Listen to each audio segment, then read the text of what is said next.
And not only Plato, but Homer also, having received similar enlightenment in Egypt, said that Titius was in like manner punished. For Ulysses speaks thus to Alcinous when he is recounting his divination by the shades of the dead.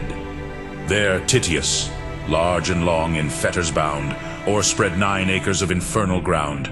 2 ravenous vultures, furious for their food, scream o'er the fiend and riot in his blood. Incessant gore the liver in his breast. The immortal liver grows and gives the immortal feast. For it is plain that it is not the soul, but the body which has a liver.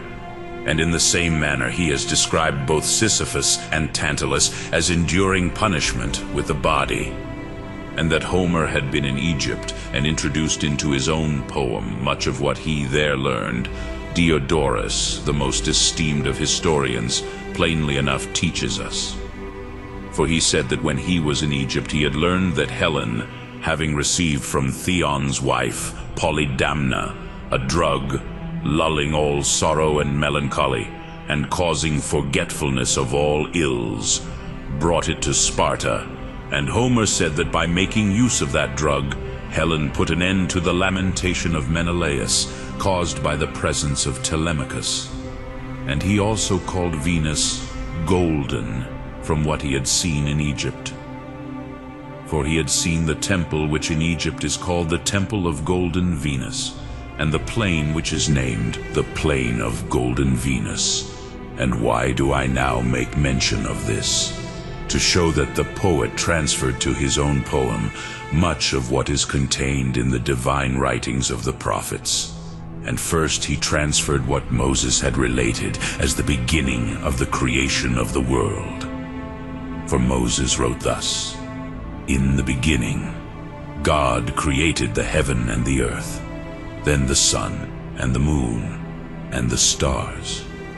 For having learned this in Egypt, and having been much taken with what Moses had written in the Genesis of the world, he fabled that Vulcan had made in the shield of Achilles a kind of representation of the creation of the world. For he wrote thus, there he described the earth, the heaven, the sea, the sun that rests not, and the moon full-orbed. There also all the stars which round about, as with a radiant frontlet, bind the skies.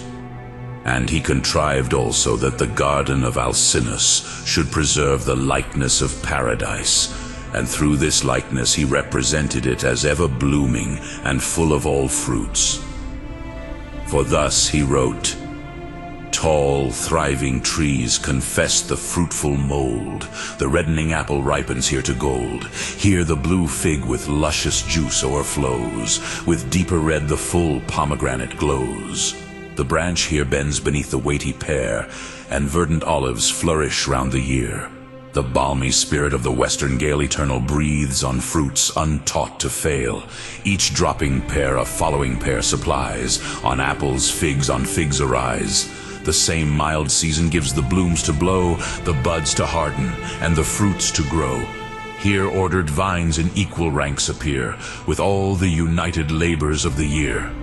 Some to unload the fertile branches run, some dry the blackening clusters in the sun, others to tread the liquid harvest join. The groaning presses foam with floods of wine. Here are the vines in early flower descried, here grapes discolored on the sunny side, and there in autumn's richest purple dyed. Do not these words present a manifest and clear imitation of what the first prophet Moses said about paradise? And if anyone wished to know something of the building of the tower by which the men of that day fancied they would obtain access to heaven, he will find a sufficiently exact allegorical imitation of this in what the poet has ascribed to Otis and Ephialtes.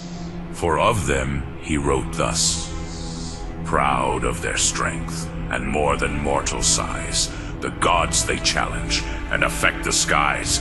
Heaved on Olympus, tottering Ossa stood. On Ossa, Pelion nods with all his wood.